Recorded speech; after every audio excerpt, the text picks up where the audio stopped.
Assalamualaikum, selamat datang kembali di channel ini. Kali ini saya akan membahas soal Ferdy Sambo, guys.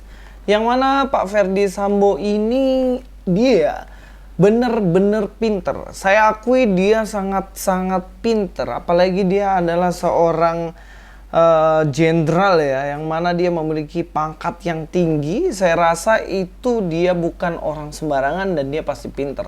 Terbukti dari strategi yang ia sampaikan. Kita harus tahu bahwa dia adalah seorang pembunuh ya. Dia membunuh Brigadir J, tetapi dia dapat menutupi pembunuhannya itu dengan sangat rapi. Sehingga berita yang sampai kepada media dan kepada semua orang yaitu Brigadir J mencabuli atau melecehkan secara seksual kepada istri dari Ferdy Sambo. Jadi Bu Putri ini mengaku bahwa dirinya dilecehkan, kemudian diketahui oleh Baradae, kemudian baku tembaklah di situ. Kemudian matilah Brigadir J. Ya kalau kita melihat case ini, maka terkesan yang salah siapa? Yang salah adalah Brigadir J. Karena dia dibunuh itu, dia melakukan tindakan atau pelecehan seksual kepada istri Ferdy Sambo. Jadi sah-sah aja kalau ajudan dari Ferdy Sambo membunuh Brigadir J yang melecehkan istrinya. Dan dia mereka itu semuanya, mereka-reka dengan cara menembakkan ke dinding dan lain sebagainya. Dan memang semua orang pada akhirnya percaya.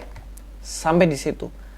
Sebenarnya kalau kita melihat berita di awal-awal, itu tentunya kita tidak akan pernah menyangka bahwa Ferdy Sambo lah pembunuhnya.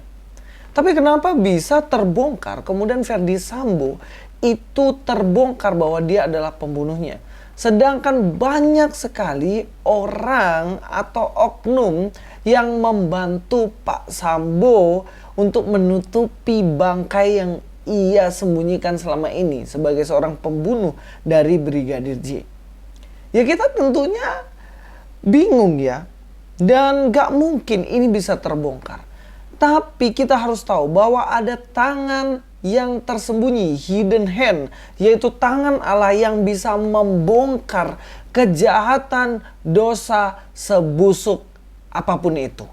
Kita tahu Daud adalah seorang raja yang menutupi dosanya. Daud dia curi istri dari Uria. Betseba dicuri dari Uria, kemudian Betseba ini hamil. Dan itu adalah dosa yang dibuat oleh Daud. Dan kita tahu dia adalah seorang raja yang memimpin sebuah bangsa di puncak tertinggi istilahnya. Siapa yang bisa melawan dia? Tentunya orang-orang yang di sekitar Daud waktu itu menutupi dengan rapi masalah ini. Dan juga Daud menutupi dengan rapi. Dan dia memanggil kemudian, Uria kamu pulang karena kamu ditunggu istrimu, kamu pulang aja ke rumah. Dengan pikiran dari Daud ini nanti Uria akan tidur bersama Betseba dan kemudian Betseba hamil. Dan Uria tidak tahu kalau si Betseba hamil ini dari hasil perselingkuhan dengan Daud. Itu tujuan utama yang disampaikan oleh Daud tentunya ya. Dan dia dilindungi oleh orang-orang yang ada di sekelilingnya. Anak buahnya semuanya, entah itu adalah panglimanya, entah itu adalah jenderalnya, entah itu adalah rakyat biasa. Siapa yang berani lawan Daud yang adalah raja. Dosa ini ditutupi secara rapi. Karena Uria nggak mau pulang, kemudian Daud bilang, Uria kalau begitu kamu maju perang aja deh. Dan kemudian Uria ditaruh di paling depan. Tujuannya ya jelas satu tujuannya. Ketika ditaruh di paling depan, dia pasti akan mati pertama kali. Bener kan? Dia pasti mati pertama kali. Dan kemudian benar Uria mati. Dosanya masih tertutupi, tidak tersentuh sama sekali Daud dari itu. Tetapi ingat, ada pribadi yang bisa bongkar kebusukan Daud itu. Yaitu hidden hand. Allah yang berkuasa atas Daud. Tuhan memanggil Nathan. Nathan pergi tegur Daud. karena dia sudah mencuri istri orang. Kemudian Nathan datang ketemu Daud lalu bilang, ada orang yang kaya, raja itu punya peliharaan banyak sekali. Kemudian ada si miskin, dia hanya punya sedikit atau cuman punya satu peliharaan saja. Tetapi ketika ada tamu, sang raja itu mengambil milik dari si miskin ini dan kemudian disembelih binatangnya, gembalaannya, dan kemudian disuguhkan pada tamunya. Lalu yang kaya tidak kekurangan sama sekali, tapi si miskin sudah tidak memiliki peliharaan. Menurutmu gimana Daud? Dan Daud, waduh gak bener ini kok bisa menindas orang miskin dengan cara mengambil peliharaannya, harta satu-satunya. Lalu Nathan bilang, itu kamu Daud, kamu mengambil istri dari Uria, padahal kamu raja. Dan kemudian Daud tersungkur minta ampun di hadapan Tuhan. Tuhan mengampuni Daud, tetapi hukuman tetap ditanggung oleh Daud dan keturunannya.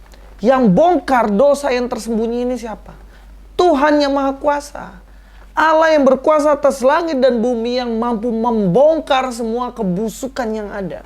Kalau Sambo saja itu bisa dibongkar kejahatannya oleh Tuhan, apalagi kita yang menyembunyikan dosa.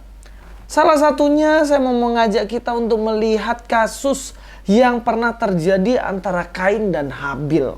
Kita tahu Kain tidak menyukai adiknya, dan Habil waktu itu mempersembahkan, karena dia seorang peternak, dia mempersembahkan binatang, sedangkan Kain mempersembahkan hasil kebunnya. Dari dua persembahan ini Tuhan berkenan kepada persembahan dari Habil. Ini membuat hatinya panas. Kok bisa hanya dia yang diambil atau diterima oleh Tuhan, sedang punya aku tidak. Dari situ dia benci sama adiknya, dan dia memiliki otak pemikiran, nanti saya akan bunuh dia. Tapi Tuhan tegur, Kain, apakah tidak ada hatimu, pikiranmu yang baik, melihat sesuatu yang baik seperti itu? Hati-hati dosa sudah mengintip, nanti kamu jangan sampai jatuh dalam dosa itu. Tuhan sudah ingatkan Kain, tapi Kain tetap keras kepala, dia tetap merancangkan atau namanya pembunuhan berencana dia lakukan. Dan kemudian ketika diajak keluar, Habil kita jalan-jalan yuk. Akhirnya Habil jalan-jalan sama Kain, dan tanpa disangka-sangka Kain memukul Habil hingga Habil mati. Siapa saksinya? Saya tanya, dalam kisah itu siapa saksinya? Jelas nggak ada kan? Nggak ada saksinya. Tetapi dosa ini terbongkar oleh siapa? Oleh Tuhan, oleh hidden hand, tangan yang gak kelihatan membongkar kasus ini walaupun tidak ada saksi mata pada waktu itu. Di dalam Kejadian 4 ayat 10 dikatakan firman-Nya, apakah yang telah kau perbuat ini? Darah adikmu itu berteriak kepadaku dari tanah. Di sini kata kiasan menyampaikan, ini loh darahnya adikmu teriak-teriak kepadaku meminta keadilan. Tuhan tentunya memakai istilah ini supaya kita paham bahwa Tuhan tahu si Habil butuh keadilan karena dibunuh Kain, dan Kain kemudian dihukum. Dan saya percaya bahwa semua orang yang mengalami ketidakadilan, Tuhan mendengar dan melihat. Jadi tunggu waktu saja Tuhan turun tangan, maka semua orang yang melakukan ketidakadilan itu akan mengalami akibatnya. Karena Tuhan yang berhak atas pembalasan. Sebagai orang Kristen yang gak perlu kita balas, tapi yang perlu adalah kita berikan pada yang berwajib, kepada polisi. Ya, tapi kalau polisinya pelakunya ya susah juga ya. Kepada orang yang berwenang, kita serahkan supaya dia menegakkan hukum, dan kepada Allah yang berhak membalaskan segala sesuatunya. Jadi dari kasusnya Ferdy Sambo kita tahu bahwa dosa yang busuk percuma disembunyikan, semuanya pasti akan terbongkar. Kalau bukan manusia yang membongkar, Allah sang pencipta langit dan bumi bisa membongkar dengan sekejap mata. Mudah-mudahan perenungan refleksi kita hari ini memberkati kita semuanya. Luis Prasetyo di sini. God be with you all.